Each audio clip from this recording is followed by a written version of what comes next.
Bonsoir à tous, bonsoir Michel Caillé.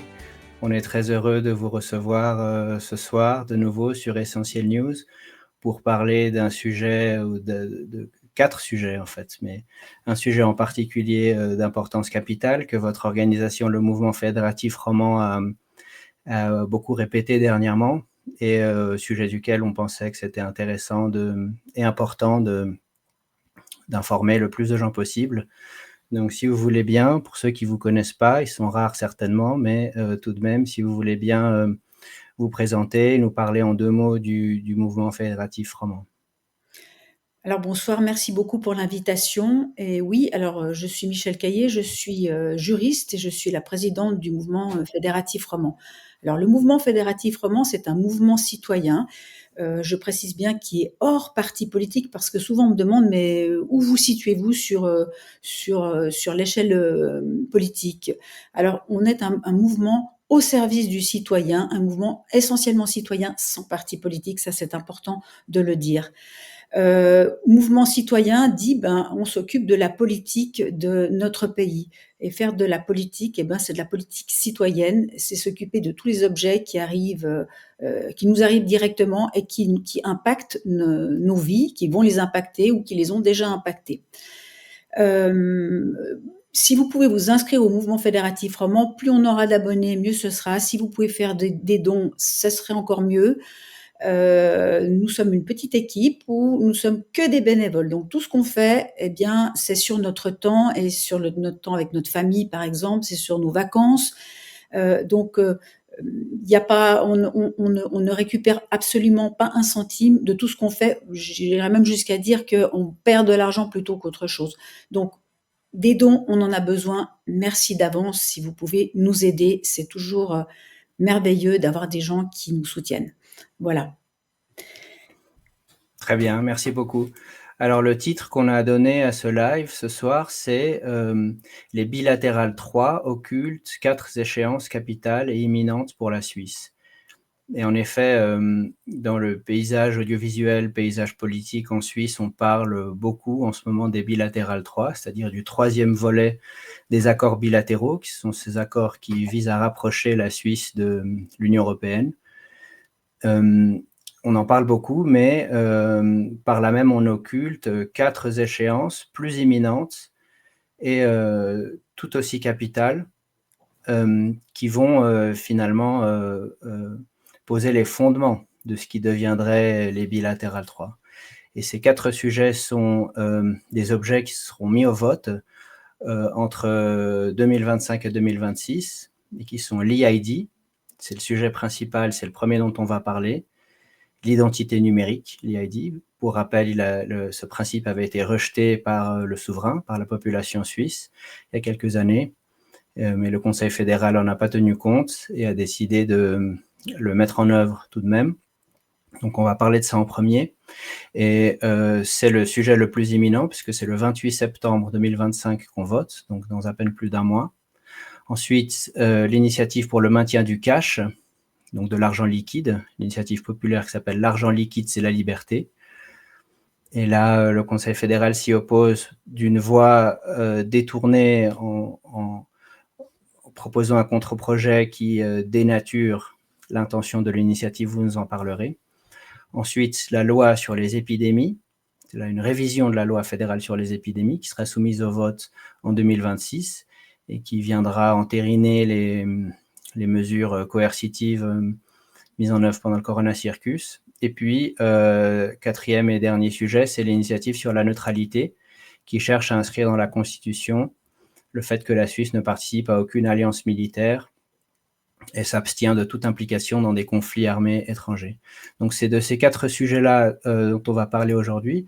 Vous allez nous les expliquer individuellement et puis nous expliquer également le dénominateur commun entre eux, le fil rouge qui existe, et de façon à ce qu'on comprenne que ces 4 sujets-là, lorsqu'ils sont mis ensemble, et si le pouvoir réussit à les mettre en œuvre, finalement, la votation en 2027-2028 sur les bilatérales 3 sera dépourvue de sens puisque les mesures essentielles auront déjà été mises en œuvre auparavant. Alors, avant que je vous interroge sur, l'EID, que vous nous en expliquiez les tenants et aboutissants, est-ce que vous voulez nous dire 2 mots justement sur, cette imminence particulière et sur, la façon dont le débat des bilatérales 3 occulte ces sujets-là qui sont d'importance plus immédiate? Alors effectivement, j'étais très étonnée que les partis politiques, enfin un certain nombre de parlementaires, montent vraiment au créneau en parlant de ces bilatérales 3. Donc effectivement, c'est très intéressant parce qu'il y a beaucoup de choses, qui si elles s'appliquent à la Suisse, si elles sont votées, s'appliqueront à la Suisse et qui de fait, mettront la Suisse dans l'Union européenne, plus ou moins dans l'Union européenne. Mais en fait, ce processus, c'est un processus qui commence maintenant. Alors on s'insurge contre quelque chose qui n'arrivera qu'en 2000 fin 2027, voire 2028. Pourquoi pas en 2027 la votation des bilatérales 3? Parce que c'est une année électorale. Donc en général, ça va pas ensemble. Les parlementaires aiment pas tellement mélanger leur réélection avec un sujet aussi crucial que les bilatérales 3.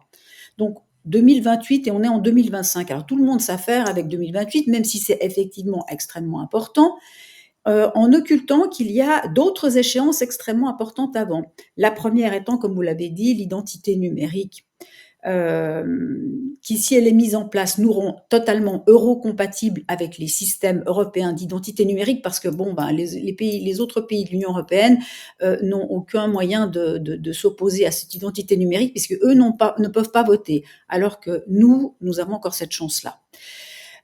Donc on deviendra complètement eurocompatible. De même que ensuite, si notre cache disparaît, et on pourra expliquer par la suite pourquoi si le cache disparaît, eh bien, nous nous trouvons pieds et poings liés. Et vous voyez déjà qu'il y a beaucoup d'établissements qui refusent le cash. Et de manière générale, dans l'Union européenne, on voit que ça tend à disparaître complètement. Après, les gens ne l'utilisent pas, donc c'est aussi une raison que ça disparaisse. La loi sur les épidémies, alors ça c'est important aussi, mais vous allez me dire, c'est un sujet national, c'est suisse. Oui, mais ce qui est important de voir, et on l'a vu au mois de juillet, c'est qu'il y a eu le règlement sanitaire international, des amendements qui ont été votés en 2024, et la Suisse avait jusqu'au 19 juillet 2025 pour s'opposer à ces amendements. Ce qu'elle n'a pas fait. Donc, le règlement sanitaire international, les amendements sont entérinés. Et ça constitue, en fait, comme c'est du droit international, ça passe au-dessus du droit national. Donc, notre révision sur de la loi sur les épidémies, eh bien, elle est déjà, j'ai envie de dire, péjorée parce qu'il y a ce règlement sanitaire international qui est du droit international et qui passe par-dessus le droit national. Donc, on voit que ça crée un problème au niveau démocratique, puisque même si on vote contre cette loi sur les épidémies, puisqu'il y aura très certainement un référendum, c'est un référendum facultatif, mais il y aura certainement un référendum, eh bien, le droit international passera par-dessus. Il faut aussi savoir que tous les pays de l'Union européenne ont signé le règlement sanitaire international et ils sont aussi d'accord avec le traité pandémique. Donc, on est également eurocompatible dans le domaine de la santé. Donc, on voit l'identité numérique, le cash qui disparaît, et puis l'aspect santé qui est chapeauté par l'OMS, et ensuite arrive la neutralité. La neutralité, l'initiative prévoit des conditions assez strictes à cette neutralité. Jusqu'à présent, on parle de neutralité en Suisse. Tout le monde dit, ah, mais la Suisse, elle est neutre, oui. Mais en fait, on a juste, à quelques endroits dans la Constitution, le terme neutralité. À aucun moment, il y a des conditions à cette neutralité. Et le Conseil fédéral ne tient pas à ce qu'il y ait des conditions strictes, parce que ça leur permet de faire une politique de neutralité à géométrie variable. Je crois qu'on peut carrément dire ça. Voilà. Donc, on voit qu'une fois qu'on aura mis en place tous ces éléments, en espérant que ça n'arrivera pas, eh bien, les bilatérales, elles arrivent juste après. Il reste plus rien finalement, il reste plus rien, tout est déjà mis en place, on est déjà complètement imbriqué dans tout ce système. c'est vraiment qu'une formalité. Alors après, il y a beaucoup de gens qui s'insurgent en disant: «Ah mais ça va pas être ça pourrait n'être qu'un référendum facultatif», mais j'ai envie de vous dire qu'il soit facultatif ou obligatoire, c'est une formalité. De fait, on y sera. C'est pour ça qu'il faut maintenant, déjà maintenant, et bien dire non à toutes ces échéances qui arrivent. Et dites-moi justement un mot, la dernière fois qu'on se parlait, vous me disiez que c'était même pas sûr qu'on ait un vote sur les bilatérales 3, en tout cas pas un vote avec une double majorité du peuple et des cantons. Vous me disiez qu'il y a un débat juridique Tout à fait. en cours. Aujourd'hui, c'est comme si tout le monde s'attend à ce qu'il y ait un vote et qu'on doive avoir cette double majorité. Vous me disiez que ce n'est pas du tout le cas. Est-ce que vous pouvez nous expliquer ça en 2 mots? Oui. Alors, il y a 2 types de référendums en Suisse. Le référendum facultatif, alors typiquement contre l'identité numérique, c'est un référendum facultatif. Ce qui signifie que les citoyens doivent récolter 50 000 signatures pour pouvoir soumettre au vote la loi en question. Voilà. Et par référendum facultatif, ça signifie aussi que seule la majorité du peuple suffit. Il n'y a pas besoin de double majorité des cantons. Donc ça, c'est important de le comprendre. Le référendum obligatoire, il faut la double majorité, c'est-à-dire, et en général, un référendum obligatoire, c'est parce que ça crée un changement dans notre constitution. C'est ça qu'il faut aussi comprendre. Les bilatérales 3, clairement, créent un changement dans notre constitution parce que, en fait, notre droit passe complètement à la trappe, ou passablement à la trappe, on va dire. Donc, il serait logique qu'il y ait un référendum obligatoire, que ce soit non seulement le peuple suisse qui se prononce, mais également que les cantons aient leur mot à dire. Pourquoi c'est important qu'il y ait cette double majorité? Parce que quand c'est la majorité du peuple, eh bien, c'est très simple, très souvent, c'est la majorité des villes, puisque c'est là où c'est le plus peuplé, ce sont les villes. Donc, c'est la majorité des villes. Lorsque vous avez la majorité du peuple et des cantons, ça rétablit un équilibre qui donne une image beaucoup plus juste de l'opinion des Suisses. Donc, enfin, des Suisses et de la Suisse en général. C'est pour ça que c'est extrêmement important. Et c'est pour ça que les européistes ne se tiennent pas du tout à ce qu'il y ait un référendum obligatoire. Ils préfèrent avoir un référendum facultatif parce qu'effectivement, les chances qu'un oui passe sont plus grandes si c'est uniquement un référendum facultatif et si c'est le peuple qui vote plutôt qu'un référendum obligatoire. Et encore une chose à noter, référendum facultatif, comme je vous ai dit tout à l'heure, il faut que les citoyens aille chercher 50 000 signatures pour soumettre la loi au vote. Alors, ces accords bilatéraux, ça ne va pas être un seul paquet, hein, ça va arriver en plusieurs étapes. Il n'y aura pas qu'un seul vote, il va y en avoir plusieurs. Imaginez si c'est un référendum facultatif, ça signifie que pour chaque paquet d'accords, eh bien, il va falloir récolter 50 000 signatures. Alors, si on a 2, 3, 4, ça va compliquer en plus, ça va rendre l'exercice démocratique encore plus difficile puisqu'il va falloir se mobiliser 2, 3, 4 fois et récolter 50 000 signatures. Et probablement, on n'y arrivera pas. Donc, il faut voir toutes ces problématiques et comprendre qu'un référendum obligatoire, ça devrait être le cas pour un traité aussi important que celui-là. Je vous rappelle quand même, ça fait 2000 pages. Et donc, il y a 2 raisons pour lesquelles il faut se mobiliser avant cette consultation sur les bilatérales. D'abord, parce qu'il y a ces 4 objets-là qui vont, finalement, s'ils passent, éliminer toute espèce de sens, ou pratiquement, dans les bilatérales 3, puisque les mesures essentielles auront déjà été entérinées et mises en œuvre. Et ensuite, parce qu'on n'est même pas encore sûr qu'on va pouvoir voter convenablement contre les bilatérales 3. D'abord, parce qu'ils vont faire la politique du saucisson, découpé en paquets, et ensuite parce qu'on n'est même pas sûr qu'il y ait un référendum obligatoire à ce moment-là. La question n'est pas encore tranchée, la décision n'est pas prise, donc on n'est pas sûr d'avoir vraiment l'occasion de le rejeter. D'accord, très bien, c'est très clair. Alors, parlons tout d'abord de l'identité numérique.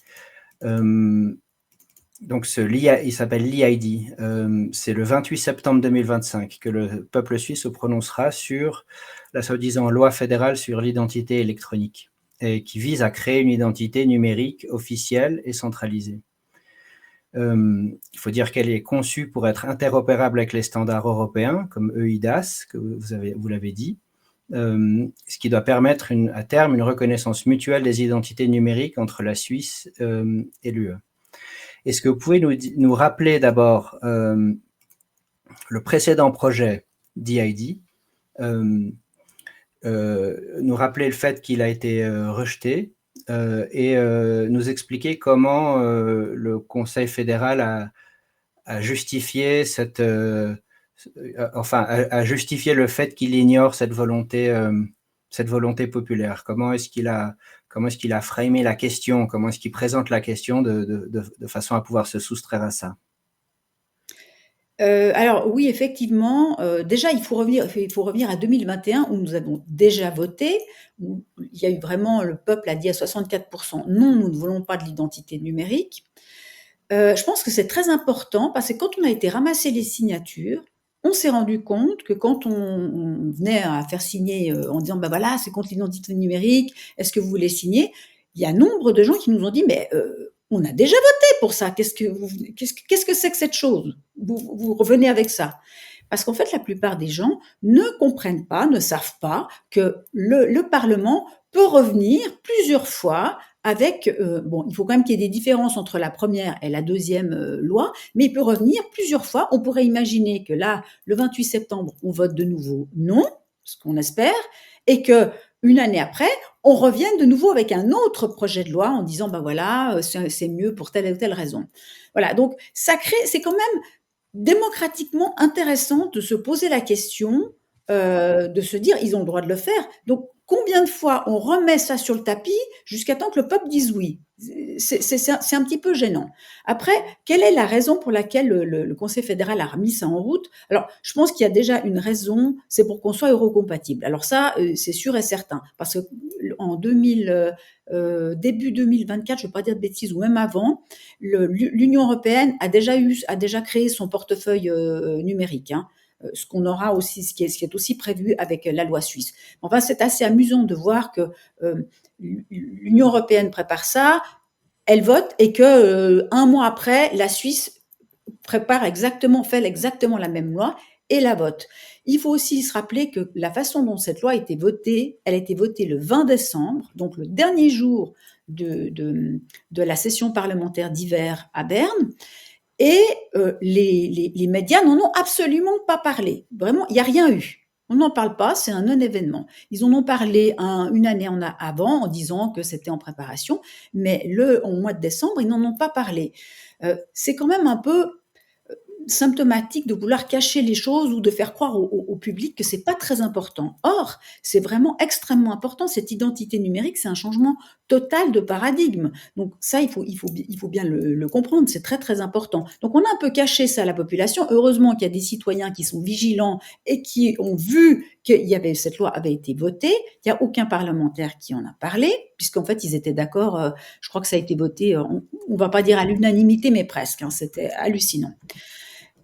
Et donc, ça a permis de faire un référendum. Alors maintenant, pourquoi cette loi, en quoi est-elle différente de la première? Bien, en fait, ce qu'ils nous ont raconté, ce que le Conseil fédéral a raconté, c'est que le peuple n'avait pas compris la première fois qu'ils avaient voté non à l'identité numérique parce qu'ils n'avaient pas compris exactement les fondements et que c'était surtout parce que ça aurait été sous-traité par des entreprises privées. Bon, franchement, je suis sûre que ça n'est pas ça. Les gens ne voulaient pas de l'identité numérique parce que pour comprendre que c'est géré par une entreprise privée, ben, faut avoir déjà fait pas mal de recherches. Et je pense qu'en 2021, les gens, ils étaient moins soucieux de faire des recherches à ce niveau-là. Ils étaient plutôt préoccupés par la pandémie qui avait lieu, plutôt que par ça. Donc, non, le peuple a bien dit non à 64% en 2021 et maintenant on lui resserre le paquet en disant que cette fois, c'est complètement sécurisé, que c'est uniquement la Confédération qui va gérer cette identité numérique. Et là, eh ben, je suis obligée de dire, mais non, c'est pas vrai. Effectivement, qu'il y a la Confédération, il y a FedPol qui doit vérifier les identités, mais c'est sous-traité, c'est traité par une entreprise privée qui s'appelle LK Trust ID, qui est une entreprise également qui est la même entreprise que Seraf, qui fait partie du même groupe.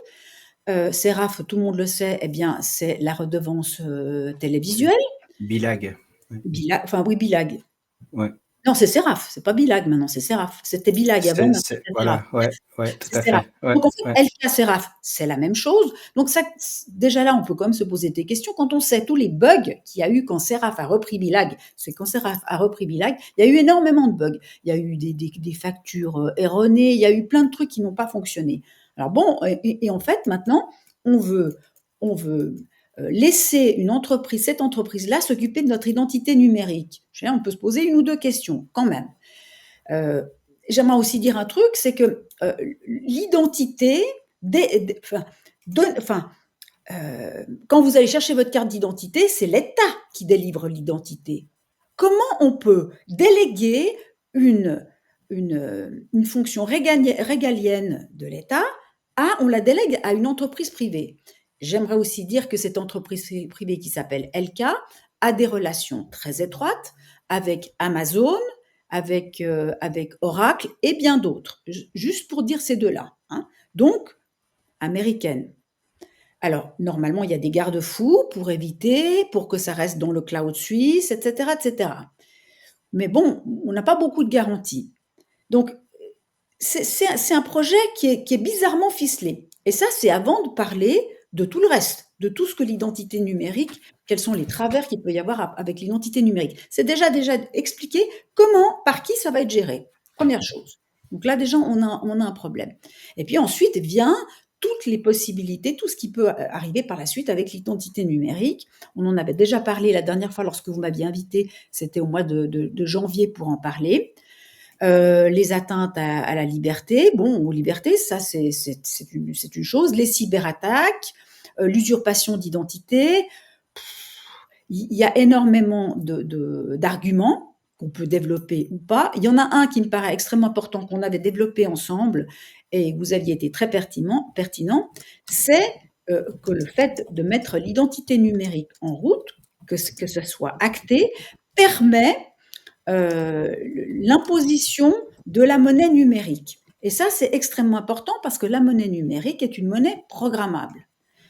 Et la clé pour avoir son compte à la banque centrale, c'est cette identité numérique. Donc, une fois qu'on a l'identité numérique, la voie est ouverte à la mise en place de monnaie centrale, de banque centrale, monnaie numérique de banque centrale.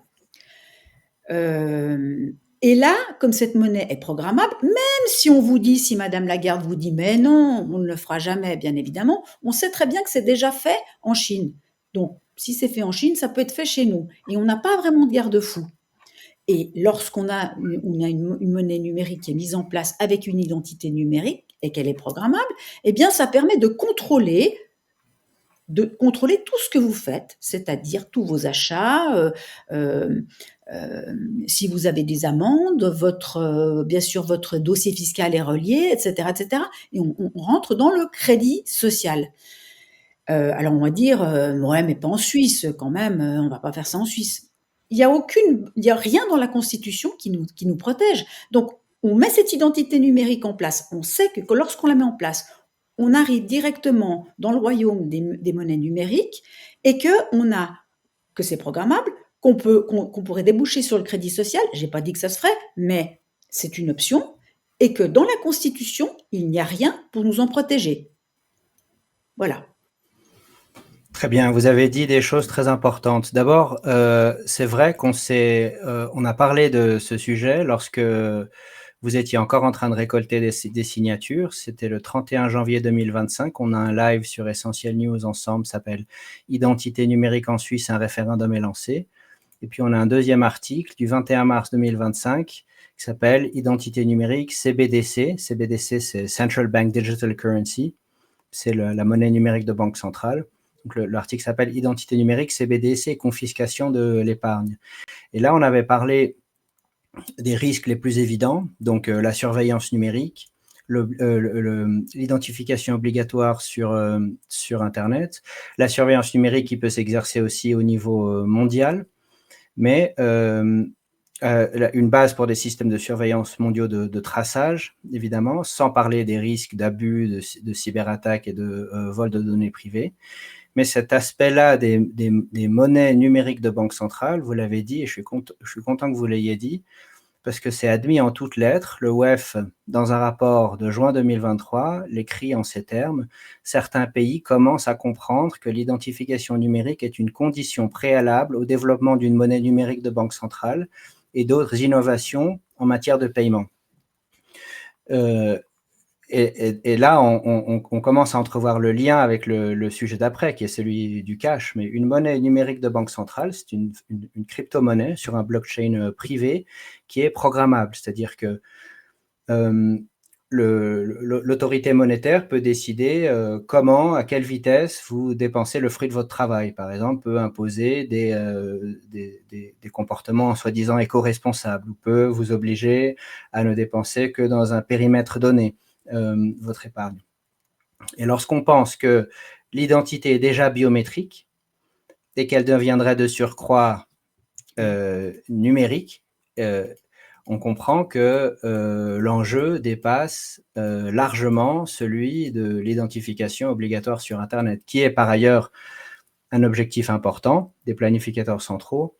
On en voit les prémices au Royaume-Uni, en Australie et en Nouvelle-Zélande, sous prétexte de la protection des enfants contre la pornographie. Ils se mettent à identifier formellement les gens sur Internet. Et donc, c'est ça, l'identité numérique. Ça sera vendu évidemment via un argument de surcroît de confort. Ah, mais c'est tellement pratique de pouvoir s'identifier formellement, à distance, online.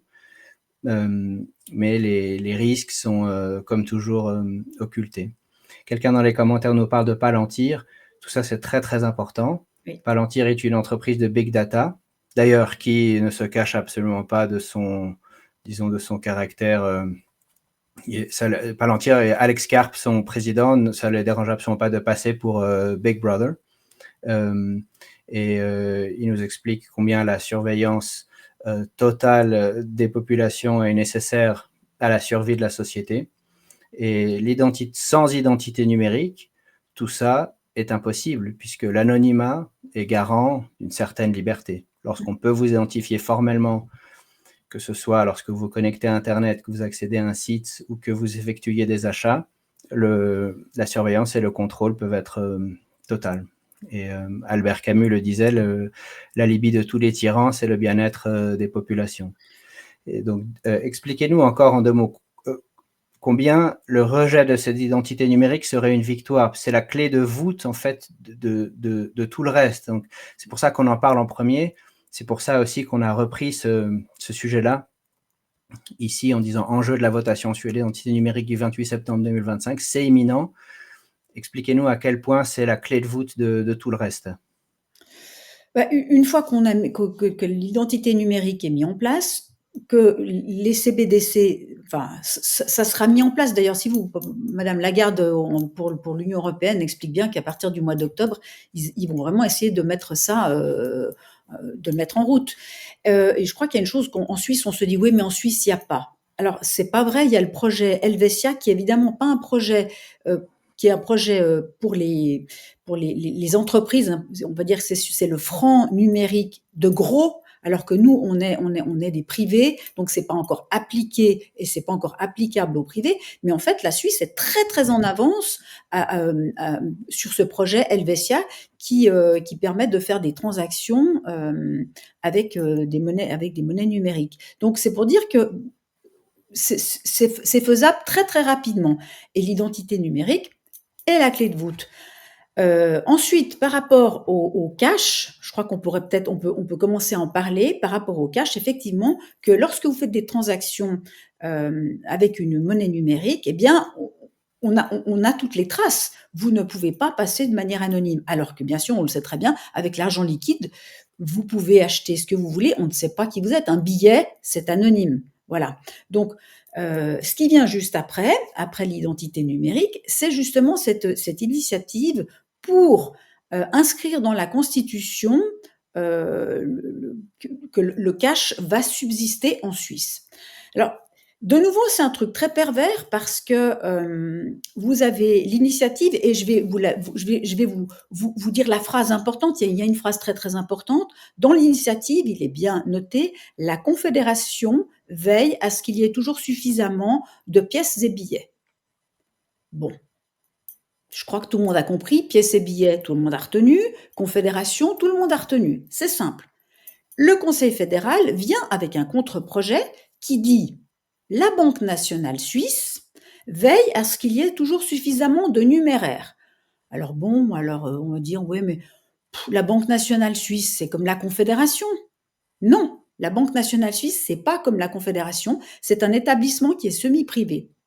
Et c'est vraiment, il y a 3 directeurs qui font la pluie et le beau temps là-bas, hein, c'est carrément ça. Donc c'est pas la Confédération. La Confédération, c'est le Parlement et le Conseil fédéral. Et ça signifie que si c'est la Confédération qui s'occupe des pièces et des billets, s'il y a, admettons qu'il y a un litige, il y a moyen de faire un recours puisque c'est la Confédération.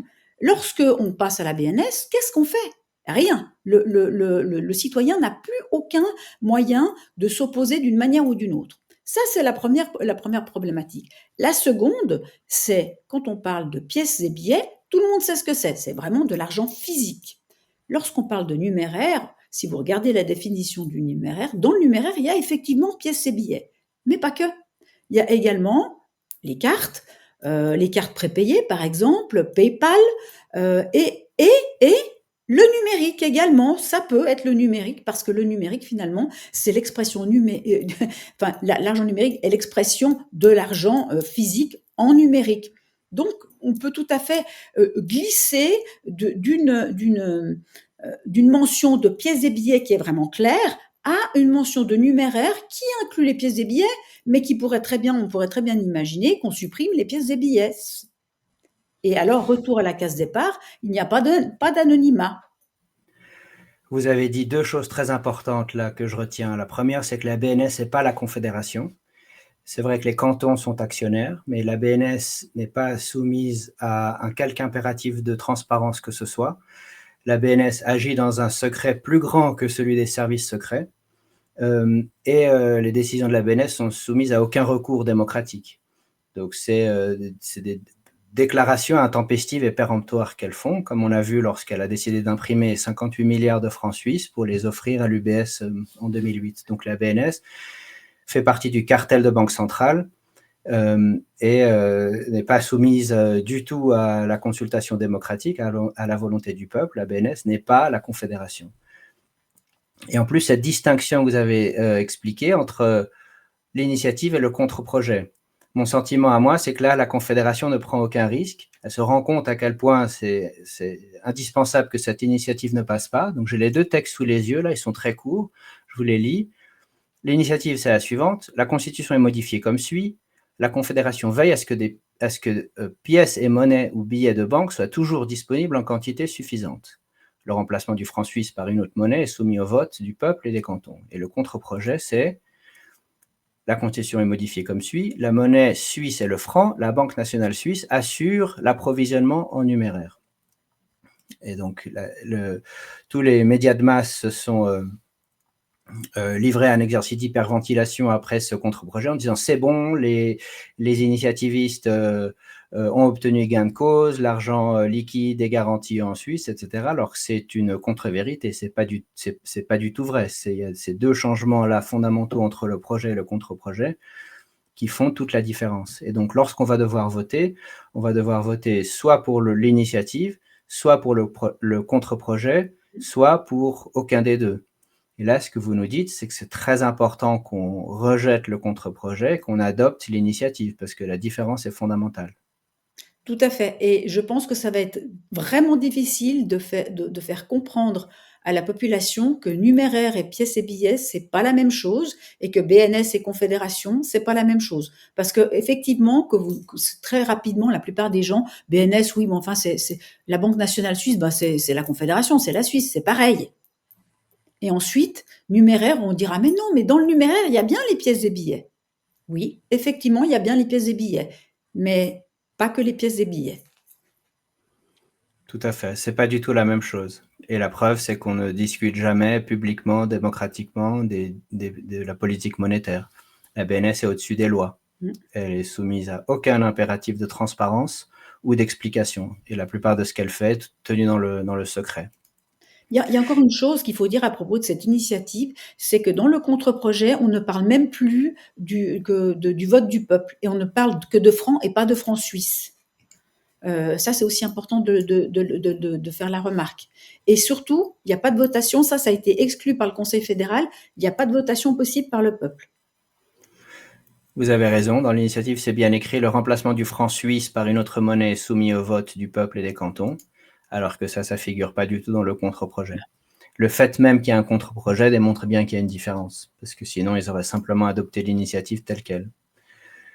Et donc ce lien-là entre EID et maintien du cash, ou entre identité numérique et le maintien de l'argent liquide, c'est la monnaie numérique de banque centrale.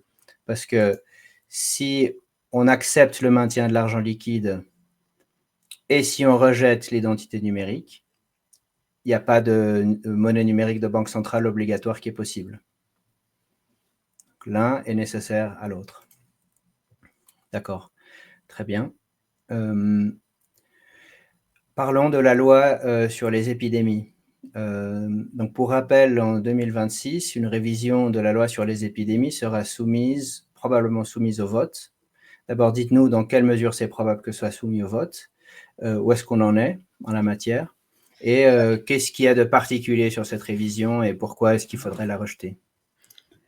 Alors, que ce soit soumis au vote, je l'espère bien. J'espère qu'on récoltera 50 000 signatures, hein, parce que ça, c'est un référendum facultatif dans tous les cas, puisque c'est simplement une modification de la loi sur les épidémies. Alors, on parle de révision, c'est franchement presque une refonte de la loi sur les épidémies. Ça va beaucoup plus loin qu'une simple révision, hein. Ça change complètement l'aspect de la loi sur les épidémies telle qu'elle était jusqu'à maintenant. Donc, il va falloir aller chercher 50 000 signatures, mais je sais que ça se fera. Donc, vraisemblablement, ça sera soumis au vote du peuple. Ça va être assez difficile, de nouveau, de faire comprendre pourquoi il est important de voter non à cette révision. Pour bien comprendre la loi, les modifications qu'il y a sur la loi sur les épidémies, il faut se reporter à ce qui s'est passé pendant la période Covid. Quand bien même, à cette époque-là, nous avions et nous avons toujours un plan pandémie, ce plan pandémie suisse n'a jamais été appliqué. Qu'est-ce qui s'est passé? On a suivi les recommandations de l'OMS. Et avec ce qui s'est passé, c'est-à-dire avec eh bien des mesures, on peut dire liberticides, hein, je pense que tout le monde s'accordera à être d'accord avec le terme liberticide. On est arrivé jusqu'à même mettre un certificat Covid qui prétendument n'était pas obligatoire, n'était pas obligatoire, mais qui de fait devenait obligatoire si vous vouliez avoir accès simplement à votre bibliothèque, puisqu'il y avait nombre de lieux et nombre d'activités que vous ne pouviez pas faire si vous n'aviez pas ce certificat Covid. Je trouve que c'est important de rappeler ça aux gens, que nous, en Suisse, nous avons la liberté vaccinale et que d'une manière détournée, on a réussi à finalement obliger des gens à se vacciner qui n'avaient peut-être pas très envie de se vacciner, mais qui étaient tellement brimés dans leur vie de tous les jours qu'ils se sont sentis obligés de se faire vacciner pour avoir ce fameux certificat Covid leur permettant de pouvoir avoir accès à toute leur liberté fondamentale, ce qui ne devrait jamais être le cas. Voilà, donc ça c'est aussi important de le rappeler. Ce qui va se passer avec la loi sur les épidémies, c'est que déjà cette loi, elle reprend le règlement sanitaire international. Comme je l'ai dit tout à l'heure, ce règlement sanitaire international, c'est un accord international. Alors vous allez me dire, ouais, mais si c'est un accord international et qu'il y a eu des amendements, eh bien ça devrait être soumis au vote du peuple. Eh bien non. Pourquoi? Parce que le règlement sanitaire international, il a été accepté par la Suisse et par le peuple il y a bien longtemps, hein, en 2005. Et en fait, chaque modification n'est donc plus soumise au vote du peuple puisque le peuple a accepté cet accord international. Donc, après, par la suite, il y a simplement des modifications et c'est le Conseil fédéral qui est compétent pour rejeter les amendements qui sont votés lors de l'Assemblée mondiale de la santé. Donc, c'est ce qui s'est passé en 2024. Les amendements ont été votés. Je ne sais pas si j'ose revenir sur la façon dont ils ont été votés, parce que là aussi, je crois qu'il faut quand même dire que c'était pas très démocratique. C'est important de le souligner. Je suis désolée de revenir sur des choses comme ça, mais c'est important de souligner qu'en fait, normalement, les amendements doivent arriver 4 mois avant l'Assemblée générale dans les parlements des différents États membres. Pourquoi? Pour qu'ils puissent être discutés et puis qu'ensuite, lorsqu'on va à l'Assemblée mondiale de la santé, on puisse voter en tout état de cause. Et ben là, en l'occurrence, ça n'a jamais été le cas. Les précédents non plus, il faut le dire. On apprend quelques jours avant la teneur exacte de ces amendements. Déjà là, il y a un problème et ça, c'est même en rupture avec la constitution de l'OMS. Voilà. Et du règlement sanitaire lui-même. Voilà, première chose, donc c'est pas très démocratique la façon dont ces amendements ont été pris. Et de surcroît, lors du vote des amendements, c'est pas un vote, ça s'est pas passé où chacun a levé la main ou a appuyé sur un petit bouton pour dire oui ou non. Non, il n'y avait même pas de quorum, on ne sait pas combien d'États étaient là, puisque ça s'est passé le dernier jour de l'Assemblée générale à 9h du soir, alors qu'on pensait que c'était terminé. Et ils ont voté ça. Et en fait, comment ça se passe? Eh bien, c'est tout le monde est d'accord, personne ne dit non, donc c'est que c'est oui. Voilà, c'est comme ça que ça se passe. Donc, on a vraiment un problème démocratique déjà à ce niveau-là. Donc, la Suisse était d'accord. Elle pouvait rejeter ces amendements jusqu'au 19 juillet 2025. Je pense que peut-être vous avez vu, il y a eu passablement il y a eu une pétition qui a été lancée pour demander au Conseil fédéral de rejeter ces amendements. Ce qu'il n'a pas fait, pour les raisons qu'on comprend, puisque la loi sur les épidémies va reprendre exactement ou pratiquement exactement le règlement sanitaire international, et que, admettons que même si la loi sur les épidémies était rejetée, on a toujours le règlement sanitaire international qui pourrait prendre le dessus sur nos lois nationales, puisqu'en principe, le droit international est au-dessus du droit national. Voilà. Donc, tout ça, c'est peut-être important de récapituler pour qu'on comprenne combien cette révision, elle est importante et pourquoi il faut vraiment absolument voter contre pour bien montrer que le peuple suisse n'est pas d'accord avec cette nouvelle loi qui restreint la souveraineté nationale. Ça, c'est déjà important.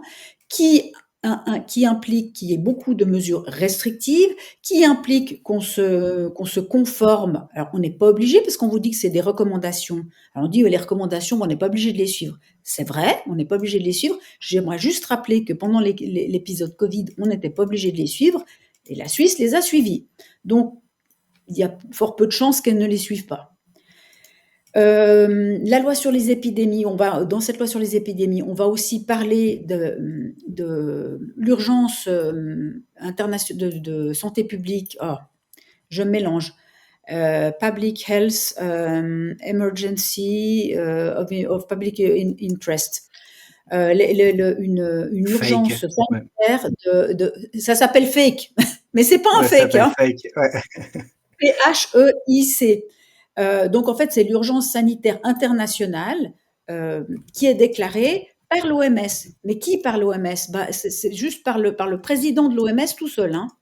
Tout seul. Il peut déclarer tout seul. C'est ce qui s'est passé d'ailleurs avec si vous vous souvenez du monkeypox en 2023. C'était en 2023, monkeypox. Il y a eu de nouveau une urgence sanitaire internationale. Puis finalement, ça n'a pas fonctionné parce que là, les gens, ils n'ont pas marché. Mais bon, ça peut marcher une autre fois. Alors, la Suisse est censée se conformer. Si l'OMS dit il y a une urgence sanitaire internationale, il faut que vous bougiez, il y a telle et telle recommandation. Bon, ça peut être toutes les mesures restrictives qu'on a connues. Ça va même jusqu'au certificat sanitaire, au masque, enfin tout ce qu'on a connu. Hein, confinement, tout est dedans. Hein. Donc ça, c'est important de penser qu'on a la même chose dans la loi sur les épidémies, dans la révision. Il y a encore une chose qui est très importante, c'est que dans la nouvelle loi sur les épidémies, il y a une espèce de normalement, quand vous êtes en bonne santé, bah, vous avez pas besoin de le prouver. Je suis pas malade, par exemple, vous et moi, ce soir, on est en bonne santé, on va bien, hein.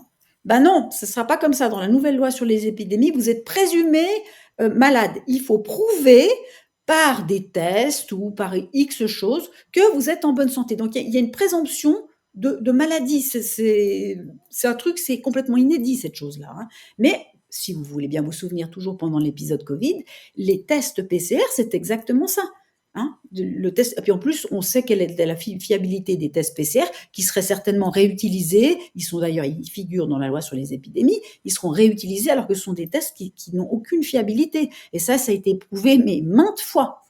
Donc en fait, on a, pendant l'épisode Covid, peut-être qu'on doit le rappeler, il y a des gens qui ont été mis en quarantaine sur la base d'un test qui valait rien du tout. Donc on a eu une épidémie de tests, alors ça c'est certain. Après qu'on se soit parlé pour préparer ce live, je suis allé chercher la loi, le texte, la proposition de révision. C'est pas facile à trouver. On le trouve sur le site de la Confédération en fin de compte, mais aucun des médias de masse qui en parlent et qui en chantent les louanges ne link la loi. Donc nous, on l'a fait. Cet article où on fait le live en ce moment qui s'appelle les bilatérales 3 occultes 4 échéances, le mot révision, donc on a en 2026 une révision, ce lien-là vous envoie sur le texte. Donc j'ai relevé quelques passages, ça fait 33 pages, c'est assez vite lu. J'ai relevé quelques passages intéressants, qui sont éloquents. Article 6b, il y a situation particulière. Ils appellent situation particulière quelque chose qui va déclencher toute une série de mesures, et le reste du texte y fait référence constamment. Donc ils définissent au début, dans l'article 6b, il y a situation particulière dans les cas suivants.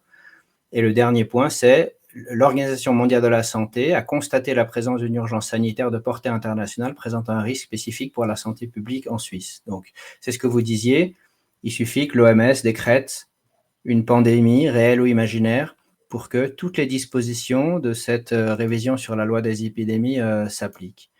Ensuite, article 6c, situation particulière, mesures ordonnées. Je vous le lis. Le Conseil fédéral peut, après avoir consulté les cantons et les commissions parlementaires compétentes, A, ordonner des mesures visant des individus ou la population et certains groupes de personnes. B, je le saute. C, déclarer obligatoire des vaccinations pour les groupes de population en danger, les personnes particulièrement exposées, les personnes exerçant certaines activités. Et ensuite, alinéa 2, le Conseil fédéral peut ordonner les mesures prévues à l'alinéa 1, lettre A, pour tout le pays ou pour certaines régions ou certains cantons uniquement. Ensuite, article 40, mesures des cantons visant la population ou certains groupes de personnes. Dans le cadre des mesures visées à l'alinéa 2, elles peuvent notamment ordonner le port d'un masque facial, donc si on entérine la muselière. B, l'élaboration et la mise en œuvre des plans de protection. C, la collecte de coordonnées. Donc c'est décliner son identité de façon obligatoire. On comprend comment l'identité numérique peut être utile en la matière. On imagine qu'on ne va plus remplir par écrit au restaurant son nom comme ça de façon volontaire. Les personnes concernées doivent être informées de cette collecte et du but de l'utilisation des données. Et D, que les travailleurs accomplissent leurs obligations professionnelles depuis le domicile, dans la mesure où les moyens infrastructurels, etc. Donc c'est le lockdown. Ensuite, section 7, ça concerne le certificat sanitaire. Donc ces fameux « montrez-moi vos papiers pour prouver que vous êtes en bonne santé ». Ça fait complètement fi de normes en termes de secret médical, etc. On doit présenter son certificat sanitaire. Ça, c'est toute la section 7 de la loi. Et puis ensuite, article 60A, système d'information nationale, traçage des contacts. Le FSP exploite le système d'information nationale, traçage des contacts. Celui-ci sert à l'identification et à l'information, au sens de l'article 33, des personnes qui ont été en contact avec une personne malade, présumée malade, infectée, présumée infectée ou qui excrète des agents pathogènes. Et donc là aussi, bon, on entérine les mesures les plus coercitives du Corona Circus on comprend de nouveau le dénominateur commun avec l'identité numérique, parce que tout ça, ça devient beaucoup plus facile si on peut vous identifier numériquement, biométriquement et formellement. Donc, pour placer ça dans le juste contexte, rappelez-nous en 2 mots du fiasco avéré, de la malhonnêteté avérée des pouvoirs publics dans le cadre du Corona Circus, lorsque dans le sillage des RKI Files, donc des protocoles du Robert Koch Institute en Allemagne, on avait réussi à obtenir les procès-verbaux de la task force Covid et qu'est-ce qui nous avait appris ces procès-verbaux? Eh bien, il nous avait appris que depuis le début, ils savaient que les vaccins ne fonctionnaient pas, que ça ne protégeait de rien du tout. Voilà, et que ça n'empêchait en tout cas pas la transmission. Mais ça avait été dit, si vous voulez bien vous souvenir, en fait, le certificat Covid, il a été mis en œuvre, mis en œuvre dans la population au mois de septembre 2021. Mais au mois d'août 2021, début du mois d'août 2021, vous aviez Virginie Masseret, qui était à l'OFSP à l'époque, qui avait dit clairement, d'ailleurs elle a dû se faire taper sur les doigts après, clairement qu'en fait le vaccin ne protégeait absolument pas ni de l'infection, ni n'empêchait la transmission. Et malgré tout cela, donc l'OFSP savait parfaitement que ça fonctionnait pas. Eh bien, malgré tout cela, ça n'a pas empêché M. Berset, il faut quand même le nommer, d'imposer le certificat sanitaire. Donc, et il s'est passé la même chose dans tous les autres pays, parce que s'il le savait en Allemagne, il le savait en Suisse, il le savait en France, il le savait partout. Tout à fait. Vous avez une excellente mémoire de date, parce que j'ai dû ressortir l'information. On a publié chez Essentiel News le 25 avril 2024 un article qui s'appelle « L'injection n'empêche pas la transmission, Berne savait », où on publie verbatim les protocoles, les procès-verbaux de la task force Covid-19. Et dans le procès-verbal du 4 août 2021, dans la rubrique qui concerne le point presse de la veille, on lit, et je vous le lis, c'est le protocole lui-même, traduit de l'allemand. Les nouvelles données en provenance des États-Unis, selon lesquelles les personnes vaccinées sont également contagieuses en cas d'infection, ont également fait l'objet d'un débat. Dans de tels cas, elles sont aussi contagieuses que les non-vaccinés, a déclaré Masseret, qui était chef de section à l'OFSP. Et on rappelle que le soi-disant certificat Covid a été maintenu en Suisse jusqu'en août 2023 et que la recommandation des injections pour les enfants a succédé à ce procès-verbal-là. Donc, c'est pas comme si on l'avait découvert a posteriori, que l'injection servait à rien, qu'elle prévenait pas la transmission, qu'elle prévenait pas l'injection. Ça a été écrit en toutes lettres avant que ce certificat-là soit imposé et ensuite maintenu pendant 2 ans. Et donc, le fait que le Corona Circus était un fiasco et un exemple de malhonnêteté institutionnelle ne relève plus de la théorie du complot. C'était peut-être une théorie ou une hypothèse d'un complot en 2020-2021. Aujourd'hui, c'est tout à fait établi. J'ai l'impression qu'il n'y a pas suffisamment de gens qui le savent. Évidemment, ce n'est pas la RTS qui va le reconnaître. Non. Mais c'est d'autant plus vrai qu'il y a encore des campagnes de vaccination contre le Covid. C'est hallucinant. Et on demande encore, il y a encore des gynécologues qui se permettent de dire à leurs patientes qui attendent des bébés de se faire vacciner. Je ne sais pas si on se rend compte de l'ampleur de la chose. Donc on est en 2025, on sait depuis 2021, pratiquement tout de suite, que ça ne fonctionne pas. Et en 2025, on continue à vacciner des femmes enceintes. Alors, je me permets de dire ça parce que ça me paraît particulièrement grave quand on sait, on a quand même répertorié un certain nombre d'effets secondaires, et notamment sur les fœtus. Il y a eu beaucoup de fausses couches. Et on ne vaccine jamais une femme enceinte pour rien. Pourquoi tout d'un coup, avec le Covid, on se met à vacciner les femmes enceintes? Je pense que c'est important de le rappeler parce que c'est vraiment une population particulièrement fragile, et on continue une vaccination, à promouvoir une vaccination contre quelque chose qui ne fonctionne pas. C'est absolument hallucinant et qui est dangereux. Et ça aussi, ça figure en toutes lettres dans un procès-verbal de la task force, octobre 2021. C'est écrit dans un procès-verbal officiel. Effet secondaire du vaccin Covid-19, la Suède et le Danemark stoppent provisoirement l'utilisation de Moderna chez les plus jeunes en raison d'effets secondaires. Selon Swissmedic, la réactivation de l'herpès zoster, le zona, est l'un des effets secondaires fréquents du vaccin Covid. Et on rappelle que le FSP a commencé à recommander d'injecter les enfants en Suisse en décembre 2021, donc c'est après ce procès-verbal. Ils savaient qu'il y avait des effets secondaires potentiellement graves, que les enfants n'étaient pas susceptibles de développer des formes graves de la maladie, et malgré tout, ils ont recommandé ces injections. Et donc, c'était au minimum un fiasco, et plus vraisemblablement un exercice de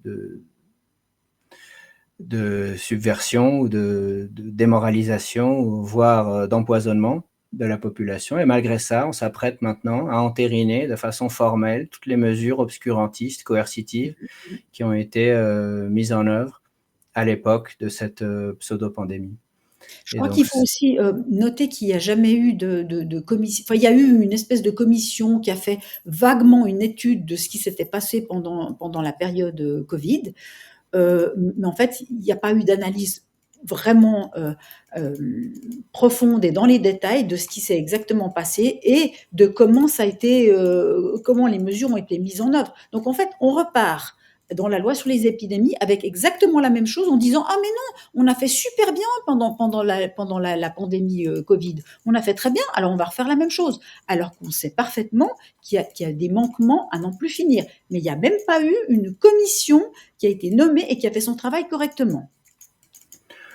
très bien. Donc, avant de passer au quatrième sujet, vous nous disiez, vous êtes sûr qu'on va avoir les 50 000 signatures pour voter en 2026 sur cette révision totalitaire de la loi sur les épidémies. Tout de même, si quelqu'un souhaite signer la pétition, comment fait-on? Est-ce que le comité d'initiative a un site internet? Est-ce que c'est relayé sur le Alors, mouvement là, fédératif là on, roman? va un petit peu trop vite hein, parce qu'on n'y est pas encore. On n'y est pas encore D'accord. tant que ça n'a pas passé par le Parlement, que ça n'a pas été voté. Il n'y a pas grand-chose. On ne peut pas faire grand-chose. On se prépare parce qu'on sait, on présume, mais je pense qu'on présume juste, de dire que certainement le Parlement va entériner cette révision. Alors, est-ce qu'il y aura des petites modifications? On espère et que ce sera des modifications dans le bon sens. Mais dans tous les cas de figure, même si ce sont des modifications qui allègent un petit peu cette loi extrêmement plombante, de toute manière, il faut que le vote, que cette loi passe par une votation. Ça paraît important qu'il y ait une discussion au niveau national qui soit faite, un débat national sur une loi aussi importante que celle-là et sur une révision aussi importante et conséquente. Ça me paraît absolument évident. Donc, les 50 000 signatures, je ne sais pas encore si on les aura. Je croise les doigts, j'espère que oui. En tout cas, on mettra tout en œuvre pour avoir ces 50 000 signatures, pour que cette loi soit débattue et que le peuple puisse s'exprimer. Mais pour l'instant, on ne peut rien signer ni rien du tout. Il faut attendre. Mais en temps D'accord. utile, on vous le dira, je reviendrai à ce moment-là. D'accord, très volontiers, absolument, on en parlera et on parlera du texte définitif. Donc j'ai compris ce que vous m'expliquez, le texte qui est à l'heure actuelle publié sur le site de la Confédération, dont on a fait figurer le lien dans l'article qui héberge ce live. C'est encore un texte provisoire et le texte est susceptible d'être allégé, mais en tout cas, on en reparlera lorsque le texte final aura été voté par le Parlement et que on s'y attend, les signatures contre le texte auront commencé à être récoltées. Très bien, merci. Et alors, le non des moindres, le quatrième sujet, donc pour rappel, on parle de 4 sujets démocratiques d'importance imminente, dans la mesure où ils vont précéder le débat et la votation sur les bilatérales 3. Le quatrième de ces sujets que je voulais aborder avec vous ce soir, c'est l'initiative sur la neutralité. J'ai sorti le texte ici. J'ai surtout sorti l'explication du Conseil fédéral sur la raison pour laquelle il rejette ce texte. Et on a fait figurer le lien de nouveau dans l'article. Je vous le lis, le passage. Donc, la raison pour laquelle le Conseil fédéral rejette le texte est le suivant, je vous le cite en toutes lettres. La neutralité deviendrait un concept rigide inscrit dans la Constitution fédérale qui ne laisserait guère de latitude à la Suisse pour réagir aux défis de politique étrangère. À titre d'exemple, la Suisse ne pourrait plus reprendre les sanctions visant des États belligérants qui sont décrétées en dehors du cadre de l'ONU. Donc, ce qu'il admet là en toutes lettres, c'est on souhaite pouvoir sanctionner des pays à notre gré, le Conseil fédéral, même lorsque ça se fait en dehors du cadre des Nations Unies. Donc, expliquez-nous cette initiative sur la neutralité.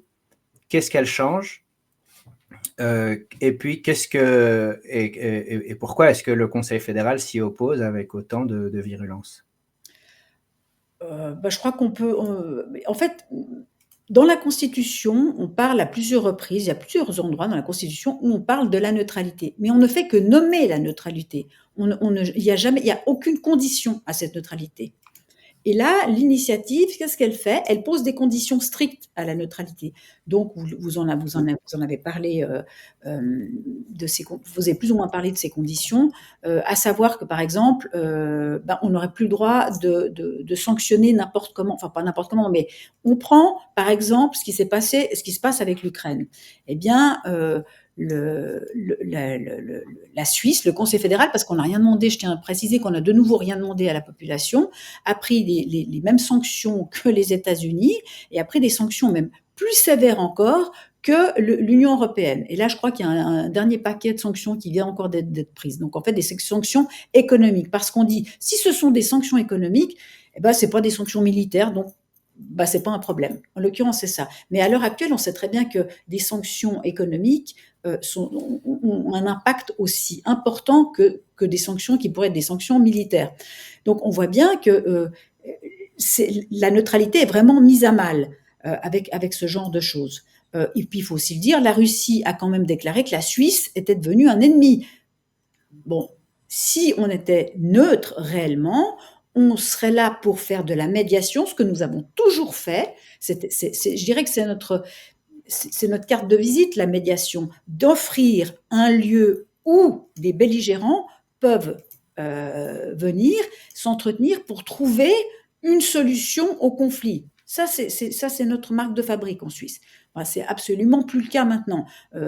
Preuve en est, c'est qu'ils vont en Turquie pour négocier, pour faire des pourparlers. Ils viennent pas en Suisse, hein, ça c'est certain. Et puis il faut aussi comprendre que derrière la Suisse, il y a qui? Il y a toujours les États-Unis aussi qui font des pressions énormes sur la Suisse. Bon, on va pas parler des tarifs douaniers parce qu'on veut pas se fâcher ce soir, hein.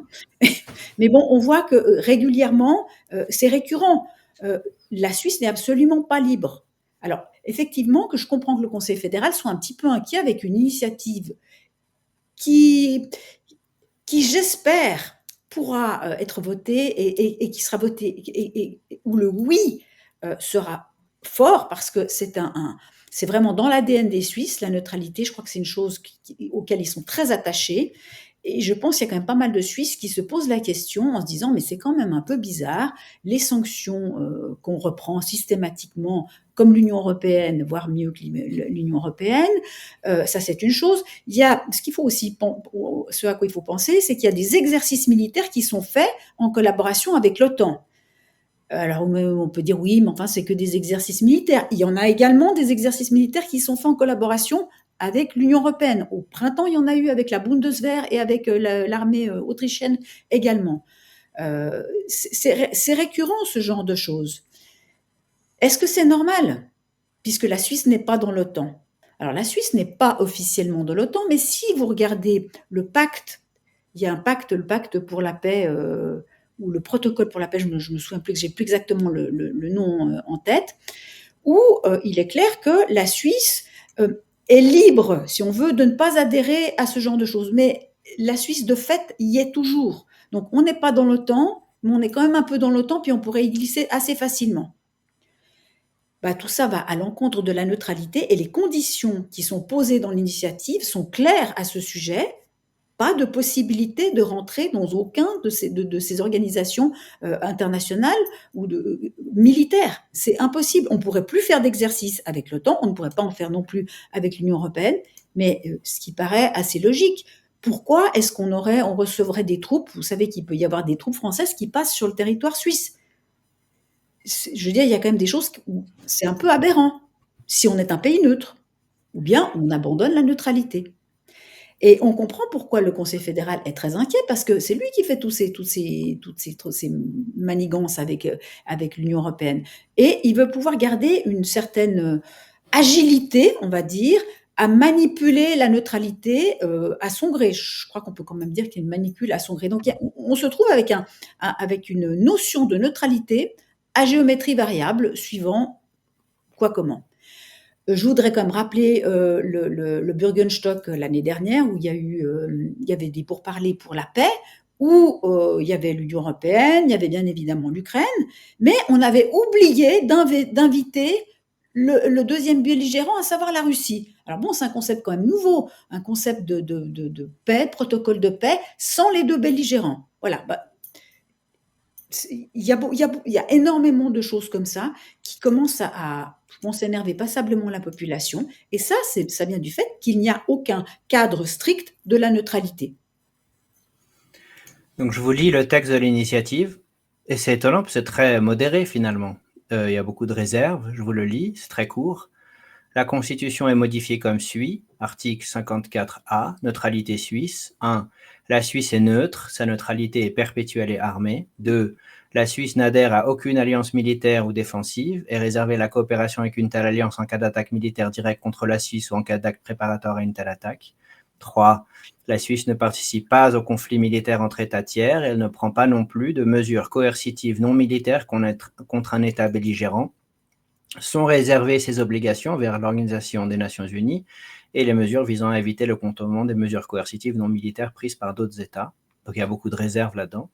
4. La Suisse fait usage de sa neutralité perpétuelle pour prévenir et résoudre les conflits et elle met à disposition ses services en qualité de médiatrice.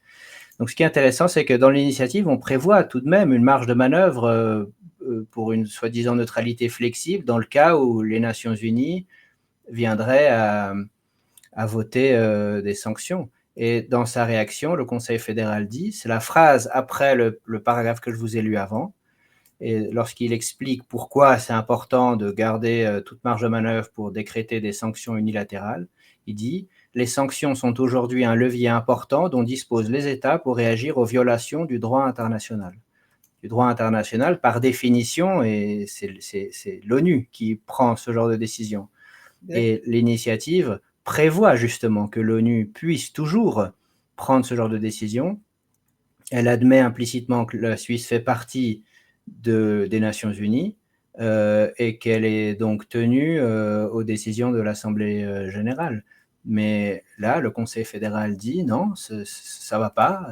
D'ailleurs, ils emploient bien, vous disiez à géométrie variable, ils utilisent le terme, l'utilisation flexible de la neutralité flexible. Ils disent on doit pouvoir à notre gré, je paraphrase, on doit pouvoir à notre gré imposer des sanctions unilatérales ou multilatérales en dehors du cadre des Nations Unies. Et donc c'est totalement contradictoire de l'idée de la neutralité. Et cette initiative sur la neutralité n'est pas du tout quelque chose d'extrémiste comme ses opposants cherchent à la faire passer. On a fait le lien, on a mis le lien, hein, c'est de nouveau sur le site. Ces liens sont difficiles à trouver, on a fait ces recherches, on a mis tout ça. Et c'est la même chose pour les 4 sujets. On a passé en revue ces 4 sujets. On a expliqué le lien qui existait entre eux. Pourquoi l'initiative sur la neutralité, l'initiative pour le maintien du cash, l'identité numérique et la loi sur les épidémies, finalement, forment ensemble un corpus de dispositions qui tendent dans la même direction et qui sous-tendent d'ailleurs les bilatérales et la mondialisation à laquelle la Suisse adhère de plus en plus. On a décrit ce dénominateur commun. Michel Caillé, si vous avez quelque chose à ajouter, s'il vous plaît, faites-le et expliquez-nous aussi concrètement ce qu'on peut faire. Évidemment, on a tous en tête maintenant cette date du 28 septembre 2025, mais récapitulez-nous pour ces 4 sujets. Qu'est-ce qu'on peut faire maintenant concrètement pour s'assurer que la Suisse soit préservée de ces mesures-là? Alors bon, déjà effectivement, vous parlez de l'identité numérique. Ce serait bien qu'il y ait une mobilisation plus grande pour cette identité numérique et notamment de différents. Je vais même en appeler aux partis politiques, enfin aux parlementaires qui sont contre les bilatérales 3, qu'ils comprennent bien que les bilatérales 3 c'est en 2028 et qu'il faut commencer maintenant, il faut pas laisser le pied dans la porte, parce que c'est déjà le pied dans la porte plus ou moins à l'adhésion de l'Europe, hein, ou en tout cas à l'entrée dans l'Europe, d'une manière ou d'une autre. Hein. Donc, pourquoi ces gens-là ne bougent pas? Je me pose la question, puisqu'ils sont contre les bilatérales 3, pourquoi ne manifestent-ils pas maintenant un non à l'identité numérique? Je pose la question et j'ai eu aucune réponse, j'ai personne qui a bougé, pourtant j'ai remué les choses, hein, mais personne ne répond.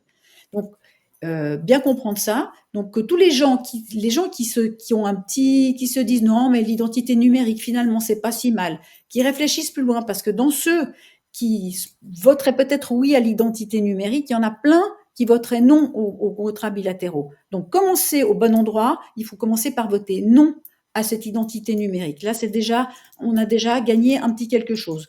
Ensuite, on aura le cash, l'initiative pour le cash. Bien faire attention, on vote oui à l'initiative, non au référendum. Ça, c'est Au aussi important. contre-projet, vous voulez dire?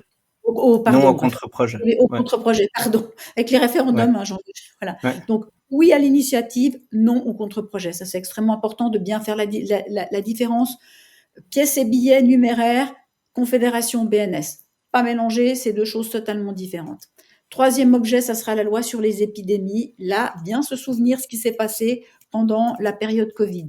C'est la même chose, hein. C'est remis à l'ordre du jour. C'est l'OMS qui donnera des recommandations que la Suisse suivra bien évidemment.